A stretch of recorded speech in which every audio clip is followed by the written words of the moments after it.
Hello, this is Russian Grammar Crash Course at connectwithrussian.com. Welcome to your first lesson. Today we'll discuss several important topics. How to construct simple phrases in Russian, ask questions and answer them. What vocabulary will you need? I hope I'll give you the answers on all these questions in a few minutes. Let's start. Look at the pictures, say in English who or what these are. This is a girl. They are smart. The man is a tourist. Now, let's translate these sentences into Russian. Это девочка. Они умные. Мужчина-турист. What important part is missing there? Yes, the verb to be. It's not missing though, it's just omitted. The reason for it is quite simple. We don't use the present tense form of the verb to be in Russian. The meaning is understood from context. In sentences that equate a subject and its description, the understood verb is usually indicated in writing with a dash. That is what we have in sentence 3. We don't use this punctuation mark if a subject is a pronoun, like in sentence 2, or words это, this is, and вот, here is. What else have you noticed? Articles. Unlike English, there are no articles in Russian, so you won't have to think whether something or someone is definite or indefinite. Again, this meaning can be understood from context. Let's review. To construct simple sentences in Russian with the verb to be in the present tense, you won't need the verb itself, and you don't need to think of what article to use with nouns, because articles don't simply exist in Russian. But what you really need is the personal pronouns.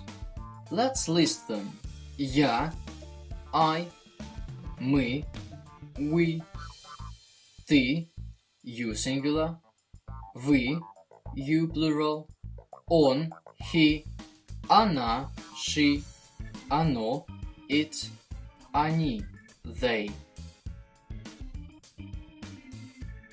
First of all, note that я, which means I, is not capitalized. Я студент. I am a student. Then the pronouns он, he, and она, she can mean it when they refer to a thing. Let's have a look at some examples. Он businessman. He is a businessman. Она учитель. She is a teacher. Это собака. Она маленькая. This is a dog. It's small. Это дом. Он большой. This is a house. It's big. As you see, we have replaced the word собака with the pronoun она because the noun's gender is feminine. The same thing we can see with the word дом, which was replaced by он because дом is masculine. As far as there are 3 genders in Russian, we use оно to replace neuter gender nouns. Это окно. Оно открыто. This is a window. It's open. We'll discuss this grammar aspect in detail in our further lessons. Now you can see a woman. Let's ask her who she is. There are 2 ways to ask the question who are you? That's because there are 2 forms of the pronoun you in Russian. Informal you, ты, is used to address to close friends, family members, long-time acquaintances, children, and pets. So one way we can ask the question is кто ты?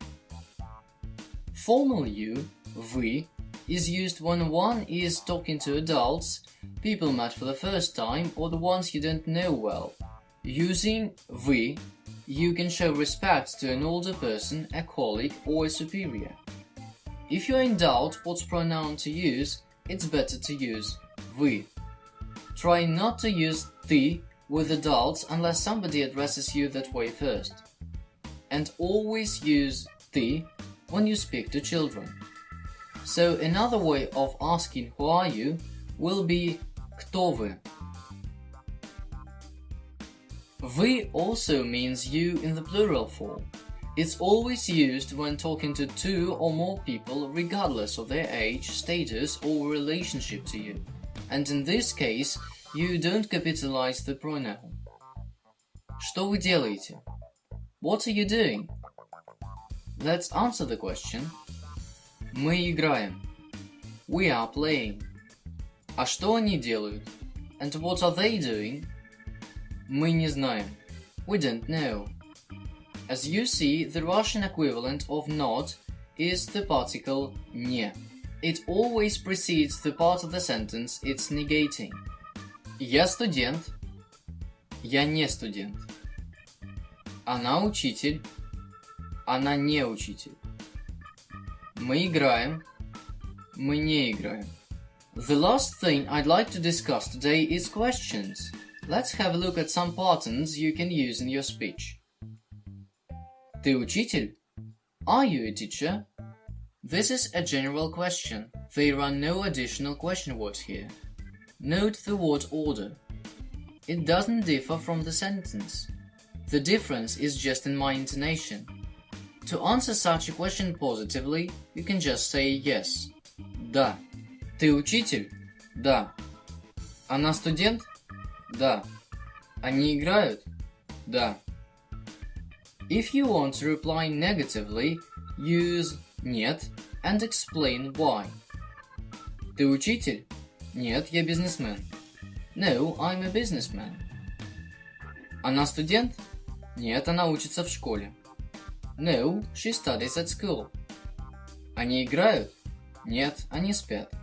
No, they are sleeping. Okay, that's it. But what about WH questions? Two useful question words are кто, who, and что, what. You can respond to both of them using the word это. Кто это? Это Никита. Who is it? It's Nikita. Что он делает? Он спит. What is he doing? He's sleeping. Now let's revise what we've learned.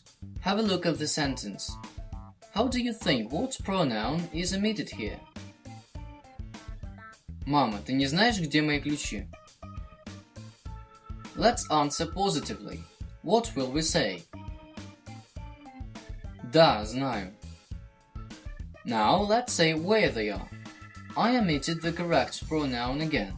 Fill in the blank. Они на столе. But what if mother didn't know? Let's answer again, but negatively. What will we say then? Нет, не знаю. Well done. And a final review, just to be sure you still remember something. The good news for you is that there are no articles in Russian. If you want to make up a simple sentence in Russian in the present tense with the verb to be, you won't need to place the verb itself in your sentence.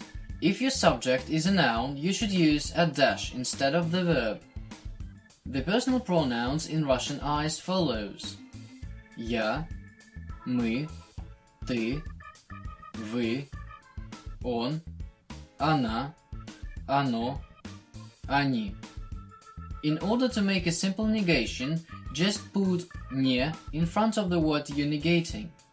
In general questions, you don't usually change the word order. To answer such questions, use да or нет. You also know two special questions. Кто это? Who is it? And что это? What is it? You can practice more at connectwithrussian.com. There you will find some exercises and a test to check you. That's all for this time. I look forward to seeing you again. There's still quite a lot to discover in Russian grammar.